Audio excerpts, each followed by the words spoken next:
প্রিয় দর্শক, সংবাদপত্রে বাংলাদেশ অনুষ্ঠান থেকে আমি রেজানুর রহমান আপনাদেরকে স্বাগত জানাচ্ছি। বিভিন্ন জাতীয় দৈনিকে প্রকাশিত খবরের বিশ্লেষণ নিয়ে আমাদের আজকের এই অনুষ্ঠানে অতিথি হিসেবে উপস্থিত আছেন সিনিয়র সাংবাদিক কবি মাহবুব হাসান। স্বাগত। পত্রপত্রিকায় প্রকাশিত কয়েকটা গুরুত্বপূর্ণ শিরোনাম আপনাকে পড়ে শোনাই, তারপর আমরা আলোচনায় যেতে চাই। প্রথম আলো, বাংলাদেশি পণ্যে ৩৫ শুল্ক, ডোনাল্ড ট্রাম্পের পাল্টা শুল্ক, বড় ঝুঁকিতে ৮০১ রপ্তানি প্রতিষ্ঠান, প্রেস অ্যাক্রিডিটেশন কার্ডের জটিলতার অবসান কবে, পদ্মা সেতু প্রকল্পের এলাকায় ভাঙন, এলাকা রক্ষা বাঁধে ভাঙন। দৈনিক সমকাল, যুক্তরাষ্ট্রে পণ্য রপ্তানিতে আবার শুল্কের অস্বস্তি, বাড়তি শুল্ক ভিয়েতনামের সমপর্যায়ে নামাতেই হবে। কালের কণ্ঠের শিরোনাম, ট্রাম্প শুল্কে রপ্তানিতে খাঁড়ার ঘা, দর কষাকষিতে সমাধানে আশাবাদী অর্থ উপদেষ্টা। বাংলাদেশ প্রতিদিন, ফের ট্রাম্পের ট্যারিফ তাণ্ডব, বিএনপি নেতাদের সঙ্গে বৈঠক চীনা রাষ্ট্রদূতের, ভোটের ২ মাস আগে তারিখ ঘোষণা সিইসি। মানবজমিন, ডেঙ্গু আতঙ্কের জনপদ, বরগুনায় ঝরল ৩১ প্রাণ, ঘরে ঘরে ডেঙ্গু রোগী, ঠাঁই নেই হাসপাতালে। আমার দেশ, রাতের ভোটের ২০৮ কুশীলব লাপাত্তা। কালবেলা শিরোনাম, ফাঁসছেন অর্ধশত ক্যাডার কর্মকর্তা, তৈরি পোশাক রপ্তানিতে বড় ধাক্কা আসতে পারে। দৈনিক জনকণ্ঠ, বাংলাদেশের পণ্যে ৩৫% শুল্ক আরোপে যুক্তরাষ্ট্রের, সংবিধানে ফিরেছে গণভোট। খবরের কাগজ, রপ্তানিতে বড় ঝুঁকির শঙ্কা, পঞ্চদশ সংশোধনীর আংশিক বাতিল, অসঙ্গতিপূর্ণ সেই রায়। সময়ের আলো, শেষে এসে দৌড়ঝাঁপ উদ্বেগ, ৩৭% শুল্ক নির্ধারণে ফের ট্রাম্পের হুমকি, প্রধান উপদেষ্টাকে চিঠি। দৈনিক করতোয়া, ট্রাম্পের ৩৫% শুল্ক আরোপ, কয়েক জেলায় বৃষ্টিতে জলাবদ্ধতা, ভোগান্তি। দৈনিক দিনকাল, নির্বাচনের তারিখ আমি নিজেও জানি না, সিইসি, দেশ জুড়ে ভারী বর্ষণে জনজীবন বিপর্যস্ত। রূপালী বাংলাদেশ, আধিপত্য বিস্তারে মরিয়া হুয়াওয়ে জেড-টি, বললেন সিইসি, পক্ষপাতদুষ্ট বিদেশি পর্যবেক্ষক অনুমোদন দেওয়া হবে না। শিরোনাম আপনি শুনলেন, ট্রাম্পের শুল্ক ৩৫%, আগে ছিল ৩৭ থেকে ৩৫%, 2 ভাগ কমানো হলো। এবং যেটা এখন যেটা ছিল না আসলে, এটা প্রস্তাব করেছিল, এখন সেটা এমন জায়গায় 2 ভাগ শুল্ক কমানো হতাশাজনক। মুস্তাফিজুর রহমান, সম্মানীয় ফেলো সিবিডি, বলেছেন বাণিজ্যিক ঘাটতি কমাতে সুনির্দিষ্ট প্রস্তাব দিন, একে আজাদ সাহেব বলেছেন। এখন এই যে বলা হচ্ছে যেটা, যে ভিয়েতনামের সমপর্যায়ে নামাতেই হবে, কিভাবে না হবে সেটাই, যে দর কষাকষি করে নামাতে হবে, মানে ট্রাম্পকে বোঝাতে হবে যে এই পাগলামের কোনো মানে নেই। বাংলাদেশের মতো একটি ছোট্ট দেশ, এবং তাদের রপ্তানির মূল মানে বিষয়টা হলো তৈরি গার্মেন্টস। তো এই গার্মেন্টস রপ্তানি করে আমরা যা আয় করি সেটা আমাদের 93% অথবা 87%, এই দুটোর মাঝখানে, আমি ভুলে গেছি।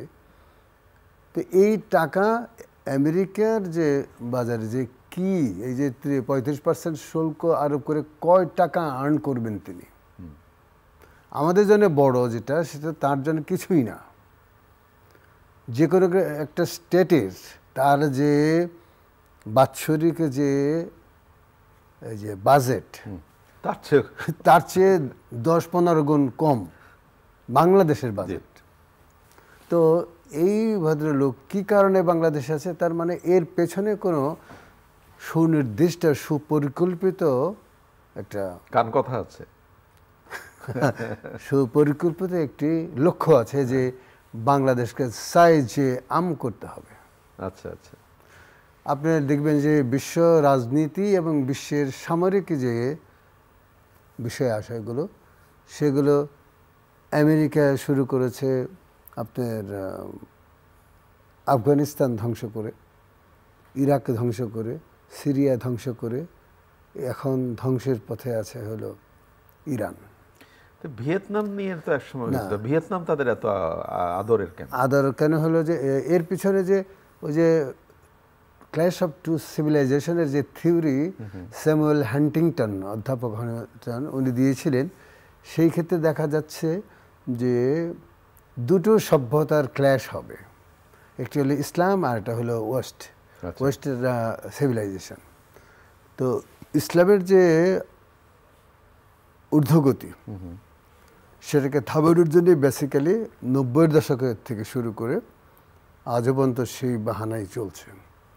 আপনি লক্ষ্য করে দেখবেন যে বাংলাদেশের চারপাশে কিন্তু কোনো মুসলিম দেশ নাই, সব কিন্তু অমুসলিম দেশ, এবং তারা কেউ আমাদের পক্ষে নাই। তার মানে আমাদের প্রতিবেশীরা যদি আমাদের পক্ষে না থাকে তাহলে আমরা একা একা বাঁচবো কি করে? এটি একটি রাজনৈতিক এবং বিষয়, চিন্তার বিষয়, ভূ রাজনীতির চিন্তার বিষয়। একই সঙ্গে চীনকে দমানোর জন্যে ট্রাম্পের প্রয়োজন হলো বাংলাদেশের ভূমি, বাংলাদেশের সাগর, এই এলাকাটা নানা টালবাহানার ভিতর দিয়ে তাকে বাংলাদেশকে নতজানু করার যে চেষ্টা, এটা তারই একটা অংশ, লক্ষণ আমি মনে করি। এই ভূ রাজনীতিক বিষয় আশয়গুলো যদি আমরা বিবেচনা করি তাহলে দেখবেন এই ট্যারিফ আরোপের যে কাহিনী, তার পিছনে এইগুলোই আছে, বর্তমান আছে। আরও একটা বিষয় আছে যে ধরেন আমাদের সাগরতলে কিন্তু কম সম্পদ নেই, আমাদের যে মৎস্য সম্পদ আছে সেটাও কম না, আমাদের ফার্টাইল ল্যান্ড, এই দেশের অনেক জনশক্তি, আমাদের 18 কোটি জনশক্তি। আমরা যদি ঠিকমতো উঠে দাঁড়াতে পারি তাহলে কিন্তু যে কোনো দেশের অর্থনৈতিক প্রতিদ্বন্দ্বী হয়ে উঠতে পারি। এখন ভিয়েতনামকে, যে ভিয়েতনামের বিরুদ্ধে যুদ্ধ করেছে আমেরিকা এবং হেরে গেছে এবং তারা চলে গেছে, সেই ভিয়েতনামকে এখন তারা এমফাসিস দিচ্ছে নানা কারণে। এর পিছনের যে এটা কি আপনার আমাদের গার্মেন্টস খাতকে এক ধরনের দুর্বল করবারও কি কোনো ধরনের? গার্মেন্টস খাতকে দুর্বল করার জন্য না, মূল জিনিসটা হলো বাংলাদেশকে দুর্বল করা। গার্মেন্টস তো তার একটা অংশ, তাই না? আর আমার ধারণা যে ভিয়েতনামকে এমফাসিস দেওয়া এবং তার সঙ্গে সুসম্পর্ক গড়ে তোলা, আপনি যদি দেখেন যে ভিয়েতনামের অবস্থান, ভূ রাজনৈতিক অবস্থান হলো চীনের খুবই কাছে। যদি এই দেশটিকে যদি করায়ত্ত করতে পারে, টাকা দিয়ে পয়সা দিয়ে যেরকমভাবে হয়, এটা এক ধরনের লেনদেনের বিষয়। পৃথিবীর ইতিহাসের সামরিক বিষয় এবং অসামরিক বিষয়গুলো সবই লেনদেনের বিষয়। আপনি দেবেন, আমি দেব, দেবে আর নেবে, মেলাবে, মিলিবে। সেটা যদি করতে পারে তাহলে এটা আরেকটা উইং। বাংলাদেশকে যদি না পাইতে ওখানে, অথবা বাংলাদেশকে পেল, ভিয়েতনামকে পেল, তাহলে চারদিক থেকে চীনকে সাহায্য করা যাবে। বাংলাদেশে এখন কি করণীয়, কি মনে হয়? বাংলাদেশকে এটা মিনিমাইজ করা উচিত যে ভাই তোমরা এইটা নিয়ে খেলা করো না। বোঝানো অবশ্যই বোঝাতে হবে। যে কথাটা বলেছে যে এই যে দর কষাকষির কথা বলছে যে ভাই এটা করো না, কারণ আমরা গরিব দেশ, আমাদের করতে হবে, আমাদের সার্ভাইভ করতে হবে, এই 18 কোটি মানুষকে বাঁচাতে হবে। সেই দায়িত্ব কিন্তু ট্রাম্পের নিজেরও আছে। বিশ্বের ওই ধনী এবং বড় দেশটির মৌলিক যে দায়িত্ব, সেটা কিন্তু মানুষকে বাঁচানোর পক্ষে কাজ করতে হবে, না হলে তিনি নিজেই একা হয়ে যাবেন। আসলে কি আপনি যে দেশটির কথা বলছেন উনি একা হয়ে যাবেন, উনি কি কখনো ভাবেন যে আমি আসলে একা হয়ে যাব? যারা উপরে থাকে আসলে তিনি খুবই একা। দেখবেন যে ইয়ের মতো, ওই যে মাস্কের মতো লোক, সে তাকে ছেড়ে 3 মাস টিকতে পারল না। চলে গেল। রাজনৈতিক দল করেছে একটা।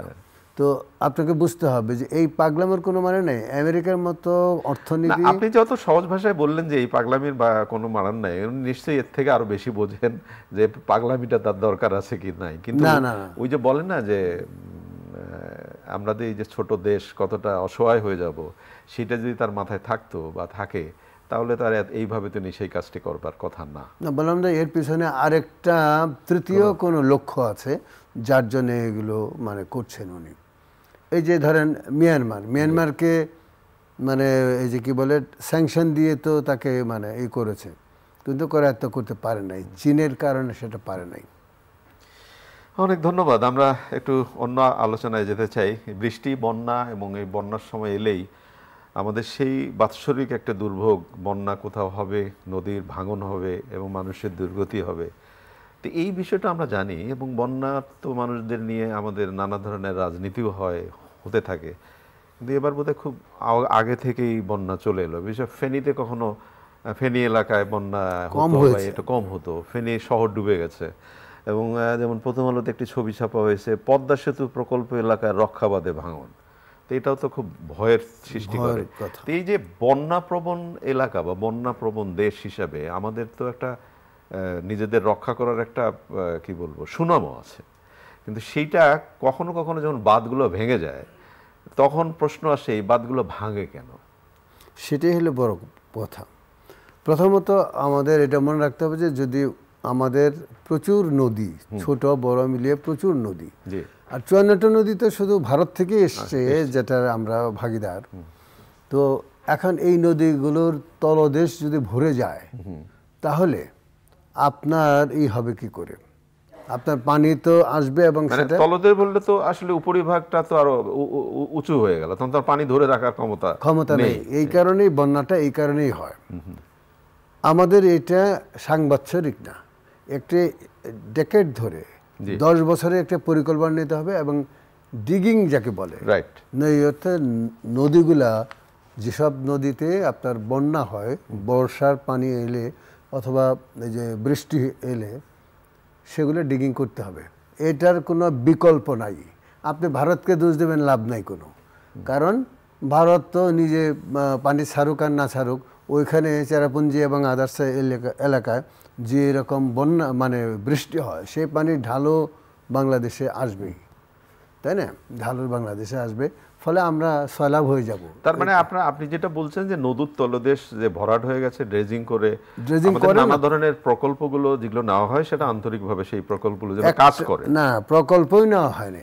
ড্রেজিং প্রকল্প হয়তো ছোট ছোট দেখানো। এটা এই যে আপনি ধরেন যে নদীগুলোর যে পার ভাঙে, এখানে যে ওই যে বোল্ডার ফেলায়, তারপরে কত কিছু ফেলায়, কিন্তু কখনোই নদী ভাঙনটা রোধ হয় না। মূল কারণটা কিন্তু ওইটা যে আপনার তলদেশ ভরে গেছে নদীর, ফলে পানি সয়লাভ হয়ে যাবে উপরে। যতদিন পর্যন্ত এই তলদেশ আপনার ডিগিং না করবেন, ড্রেজার দিয়ে ব্যবহার না করে, যদি মূল প্রবাহ যদি আপনি বাধাগ্রস্ত না করেন, ততদিন এই বন্যা থাকবে। অনেক ধন্যবাদ। একেবারে শেষের দিকে আমরা প্রথম আলোতে একটি শিরোনাম হয়েছে প্রেস অ্যাক্রিডিটেশন কার্ডের জটিলতার অবসান কবে হবে। এখানে মানব জমিনের প্রধান সম্পাদক মতিউর রহমান চৌধুরী বলেছেন, ঢালাওভাবে প্রেস অ্যাক্রিডিটেশন কার্ড বাতিল করা এবং অ্যাক্রিডিটেশন কার্ড নিয়ে সচিবালয়ে ঢুকতে না দেওয়া দুর্ভাগ্যজনক। অবশ্যই দুর্ভাগ্যজনক, এবং এটা তো হতে পারে না। আমি যতদূর জানি যে অ্যাক্রিডিটেশন কার্ড হলো সরকারি তরফ থেকে সাংবাদিককে একটা পরিচয়পত্র দেওয়া। আমাদের বাংলাদেশে সেটা দেয় না, এই রিপোর্টারদের জন্য শুধু দেয়। পৃথিবীর সব দেশেই কিন্তু সব সাংবাদিককেই অ্যাক্রিডিটেশন দেয়। এখন আমাদের ক্ষমতা হলো কেন্দ্রিক, এই কারণে ওটা মানে হয়ে যায়। অনেক অনেক ধন্যবাদ আপনাকে। প্রিয় দর্শক, আমরা যে বিষয়গুলো নিয়ে কথা বললাম, শুল্ক তার মধ্যে ছিল অন্যতম। দর কষাকষির কথা বলা হচ্ছে, আমরা একটা সন্তোষজনক সমাপ্তি চাই, এমন একটি পরিবেশ যাতে আমাদের প্রিয় মাতৃভূমি একটু দাঁড়াতে পারে নিজেদের জায়গা থেকে। ভালো থাকবেন। আগামীকাল নিশ্চয়ই এই সময় আবার কথা হবে। খোদা হাফেজ।